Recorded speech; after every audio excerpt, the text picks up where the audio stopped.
Greetings and welcome to How to Become a Puppeteer. I'm Jack Venturo. I'm a puppeteer, puppeting. I'm a puppeteer and voice actor. I've been a puppeteer since I was 15 years old. I've done work for the Jim Henson Company and the Walt Disney Company. And now it's your turn. Here's what you're gonna need. Number one, a hand, a camera, a tripod, a monitor, and a puppet.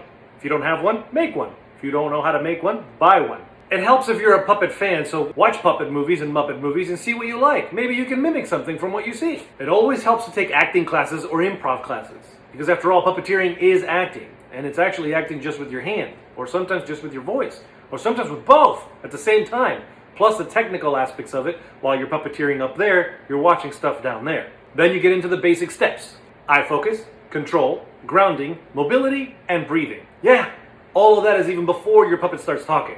Then it's lip sync, working on your voices, character development, and having fun. Get the puppet in the frame and see the monitor down below. This is how we film things when we do stuff for movies and shows for you. I mean, you have your monitor, you have your camera, and you need a puppet. But I made this puppet when I was 15 and I couldn't use it anymore because it's just so bad. Then I had my professional puppeteer making friend make me a new version of Stanley. Oh my god, I look so much better now. Look at this guy. Ugh. It doesn't matter what you have. You can use your hand, you can use a store-bought puppet, you can use a puppet that someone made for you, you can use a puppet that was a gift, as long as you have something. Now this is Chester. This one was made by another puppeteer making friend. You can use anything you want. This is a marching band glove with some tape on it, and that's what I used as the base for my Chamberlain puppet that I made for my Dark Crystal fan film. I made this out of plaster and paper bags and acrylic and paint. Marching band glove, and I just glued foam around it, painted it, and here is Acosta from Acosta, The Salvation of Thra, which can be seen on YouTube. That's the fan film I made for the Jim Henson Company's fan film competition for the Dark Crystal in 2016. Or you can just make a puppet out of trash if you want. This is just duct tape and ping pong balls. My name's Gus, I'm trash.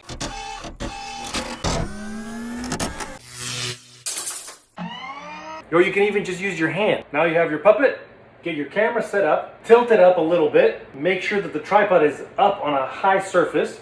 You have a monitor here. I usually use a little monitor like this, and it's usually on the floor. But for you guys, I'm using a big monitor a little bit higher. Before performing, it's always good to warm up.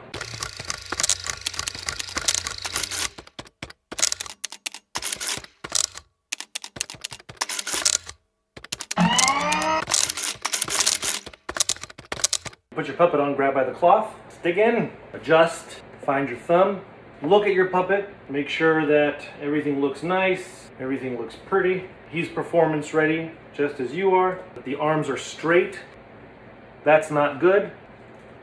If your puppet has wire hands, make sure that they're nice.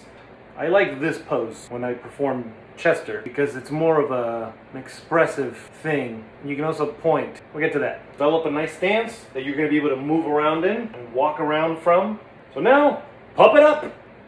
Find your frame. On the camera, when I move this way, Chester's actually looking that way. Cameras and monitors are inverted, not like your app. So you're going to need to practice this. You don't want to practice this in a mirror. You want to practice this on a setup like this. Because when you're on set, this is how it's set up. This is the monitor that's showing you what people at home are going to watch on TV. Eye focus. Check out those eyes. Hey, check my eyes out. Look at my eyes. Look at that. Make sure that the character is always looking at the camera. Always looking at the eyes. No matter where you are, find the spot. And you can walk around and move around the space too.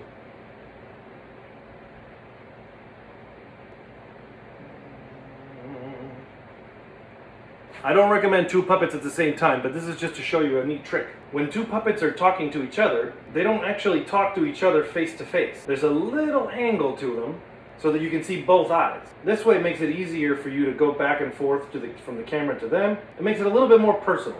Practicing eye focus is number one because this is what sells your character. Remember to hold the whole frame of the whole thing. Don't be down at the bottom, be a little puppet. Get in there full. Maybe have somebody shout out different corners. Bottom left, top right. You can even have somebody come over and maybe point to different parts of the screen or hold a broomstick up to see if the puppet can also look at those things. See if you can look around and come back to the monitor. No voices, no talking, just eye focus. And have the puppet just look around. Pro tip, keep your head out of the frame. If you're puppeteering and your head's up, just duck. And you know what? The monitor's already down there for you.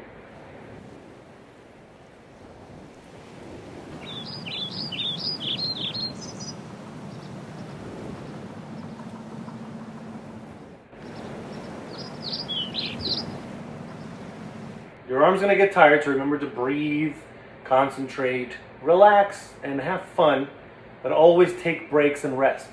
So remember to keep practicing eye focus. Eye focus, eye focus, eye focus. Have somebody on the camera with you. Have the puppet just look at them. No talking, no voice. Just keep practicing eye focus. Sell the eye focus and move on to the next tip.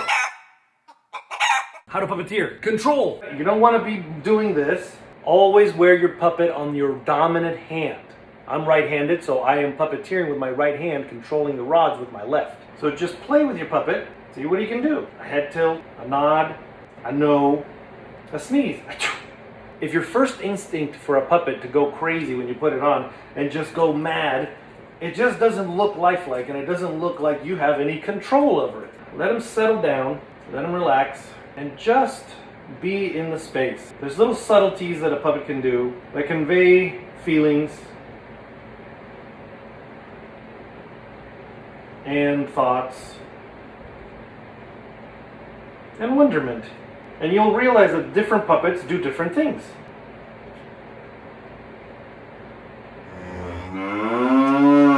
I'm standing on the floor. If I walk, I'm still on the floor. If I jump, I land exactly where I was before. Same applies to the puppet. Now you can jump with the puppet, but you can cheat it. Then you don't have to keep yourself tired. Remember, work smart, not hard. So movement plus grounding.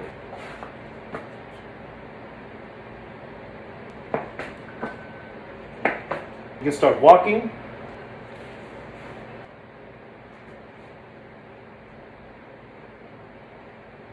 Maybe he's looking for something. Walk away. Remember, when we walk, there's a little step to us. We don't just glide, and neither should a puppet. You can have him hop.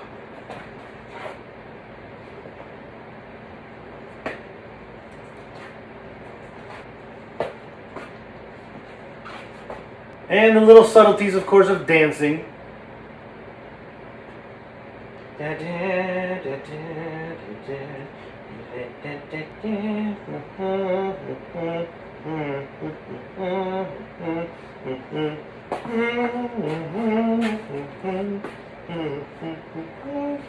Maybe his day's not going so well.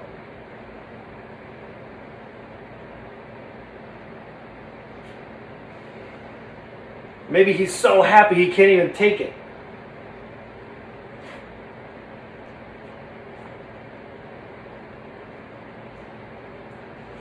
Here's a neat little trick. If the arms are to the right, the head is to the left, and vice versa. And now, he's running and dancing.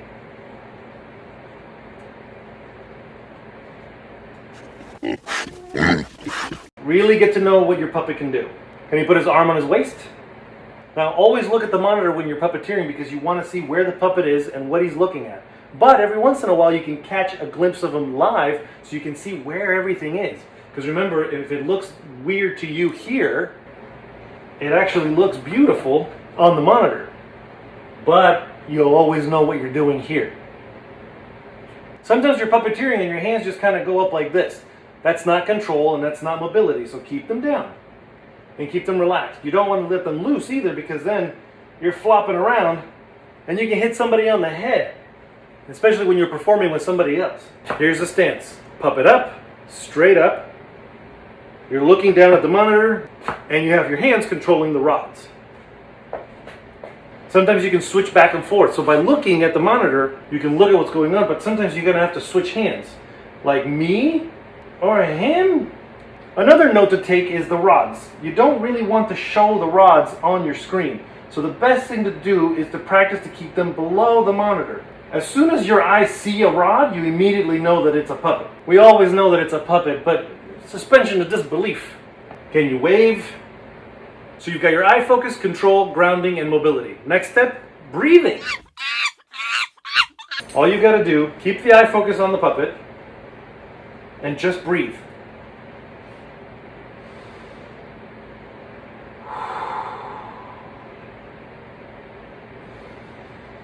That's it. Keep breathing. Keep practicing. Now you're going to take everything you've learned so far and combine it all together. You're still not talking. You're still not doing any voices. Eye focus, control, grounding, mobility, breathing. Put it all together and just be a mime. And always let your puppet be a mime. Maybe have somebody in the room helping you out and directing you on what to do. Now he walks in the room and he sees a sad puppy on the floor and it's really cute. And then he picks it up. And then he gets so happy because the puppy wants to come home with him. Whatever you want. Maybe have somebody in the room helping you out and directing you on what to do. He walks in. He looks around the store.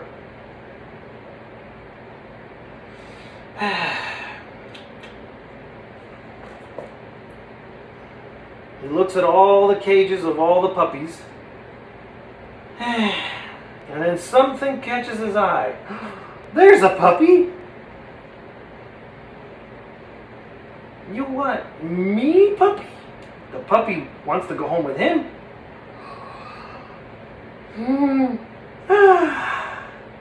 He looks at the tag, and the puppy's already been adopted. And now he's really sad that he won't get his puppy. But wait, there's another puppy. This puppy is available. And he can take it home. End of story. Ready for what's next? Lip syncing. How to puppeteer. Lip sync. If your puppet's doing this right now, you gotta make him stop. Here's a couple of techniques to try out. Number one, just move the jaw. Talk like we talk. If you master this, it will come through the puppet. Some puppets are a little bit harder to do and a little bit tougher to work with. So you won't actually be able to do this without moving the top. We humans don't talk like this, so neither should your puppet.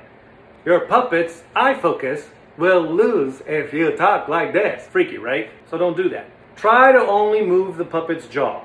You're only moving your jaw, so move your puppet's jaw, which is only the thumb. Practice this. I usually just do this when I'm driving and I just lip sync to my favorite song. Practice in a safe environment and whenever you can to lip sync your own voice by only using your thumb. That is the puppet's jaw. This way you never lose eye focus. This is not the end-all be-all. You can move a little bit of your top lips as well, and especially if you're talking with some frickin' words and stuff. It also depends on what kind of puppet you have. Here's all I want you to do. Hold your puppet at your stance with your camera and your monitor and count to 10. 1, 2, 3, 4, 5, 6, 7, 8, 9, 10. Did you catch that? 7 has 2 syllables. Make sure you put the right emphasis on the wrong syllable. Count the syllables. 1, 2, 3, 4, 5, 6, 7, 8, 9, 10. You can do the alphabets. A, B, C, D, E, F, G, H, I, J, K, L, M, N, O, P, Q, R, S, T, U, V, W, X, Y, and Z. Did you catch W? W, W, W, W, X, Y, Z. We're taking the puppet off for a little bit so you can see my hand. And you want to keep your hand loose. And it's okay to talk like this. Just remember to lip sync with what you're saying. A lot of you guys go crazy about the whole thumb thing, and it's okay. It takes a lot of practice to do this. Let's try another puppet.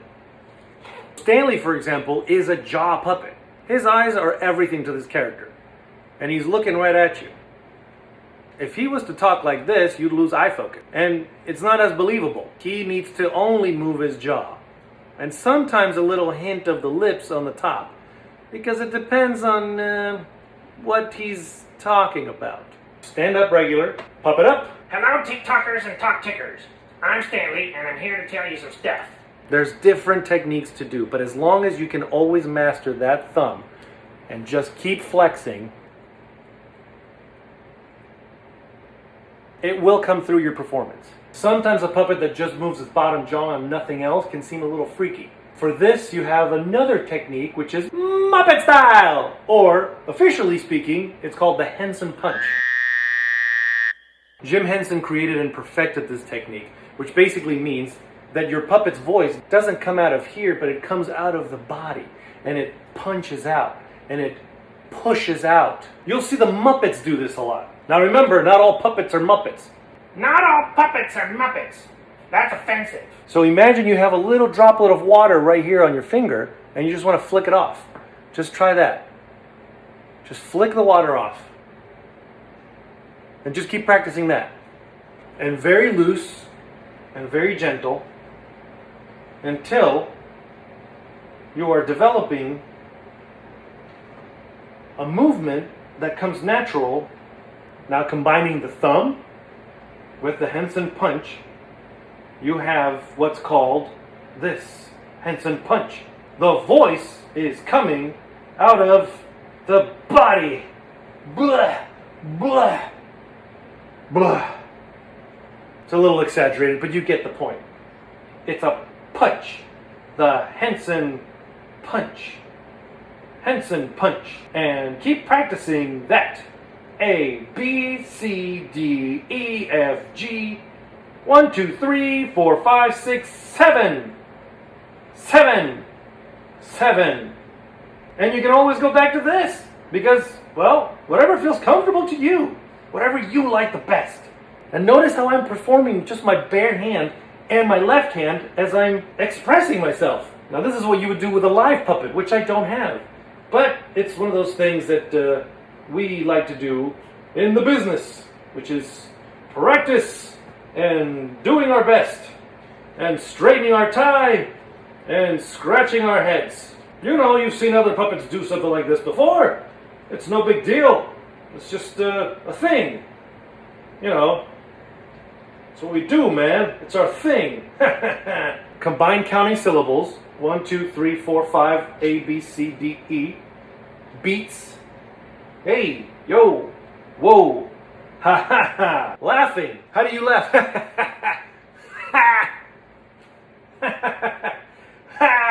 Breathing. Sniffing. Ugh. Ugh. Gross. Everything just smells so bad. Ugh. Oh yeah. Oh, it smells so good. And just have fun practicing. Alright, you've been practicing, you've got your lip sync down, you've got your eye focus, your grounding, your mobility. Now it's time to move on to voices. This is Acosta. I've built him for my Dark Crystal fan film competition in 2016 for the Jim Henson Company. He's made out of foam. When you're doing a voice, look at your puppet and do a voice that makes sense to you. What an amusing creature you are. You throw a rock at another rock? I am all the rocks. Know your range and know where you can go up and down. Don't do something that'll hurt your throat. Do something that actually is comfortable to you, that is within your range and can fit the mold and character of what you're looking at. Maybe he doesn't talk like this. Maybe he does. But to me, he sounds like an old wise man. Ah, yes. Let's go to the monitors. If I'm old, then I must be older than you. I know. I am the creator of all the rocks. To remember what voice you use, it's always good to use a catchphrase or some sort of hook to remind you of what it is. For Acosta, it's always "Rah!" And as soon as I do that, I remember exactly what he sounds like. For Chester, it's always Chester Pepper here. Each character has its own voice and laugh. And I have to remember that when I'm laughing myself too. When I do that trigger sentence or word, I remember what Chester sounds like, and I immediately go into that character. For Stanley, it's hello. And he's more up here. Hello. And as soon as I say hello, I remember what he sounds like. This also works for when you're doing impressions. When you're doing impressions, you always remember the one first phrase or word that always triggers you and reminds you of what that sounds like. For Chamberlain, it's please. From please, I can make peace and I can go down. Please make peace, please. Now that's more of an impersonation. It's not a character I created, but it is a character that I did use at one point. This is Stanley. He's the oldest character I've created. I made him when I was 15, so I know him best of all. I know he sounds like this, and he's a little nasally. That's just because he's got his little thing here. He's got like a 15-year-old mindset, so he finds weird stuff funny. Poopy and farts. Creating a character sometimes is a slow process because they're changing and constantly growing as the character grows, as you grow. Some helpful things to remember when creating a character is specific details about their lives, where they come from, what their birthday is, what their favorite color, what their favorite food. Because from that you can spawn into different things. When I go on TikTok Live, a lot of people ask him different things, and he answers his own questions based on what his life is, not mine. By developing a backstory to your puppet, just write it down, a one-page story about where the puppet came from, what he likes, what he does, who's out to get him, who's his villain. Create a story about it, because that's what's going to be your Bible, your show Bible for your character. My favorite movie is The Wizard of Oz. His favorite movie is Return of the Jedi. I like Return of the Jedi. It's not my favorite movie, but I know that I can talk about it as him. See, I like the Return of the Jedi because, there's like, everybody's in it and everybody dies. I also like, Empire Strikes Back, but I'm most of a Return of the Jedi kind of guy because it's got a lot of creatures, and I love creatures. I just like things that, like, live and breathe and stuff like that. Now that you've got everything done, all you gotta do is practice. Sing your favorite songs. And I remember, I like Doja Cat. Thank you for following along and all the puppeteering stuff. I still feel like trash, but that's okay. I feel a little better knowing that you're with me, all my fellow TikTokers. I do love all of you. Look at the way I do this voice by putting my tongue out a little bit, and it just kind of makes it seem a little trashy, because I'm just made of trash, and everything just gives me anxiety, and I'm just so riddled with depression, and you see, I have problems. But that's okay, because I've got you with my friends. Just have fun with it. Create a character that you like, that you can mimic, that you can perform. And remember to always have fun. Let me know when you need a hand.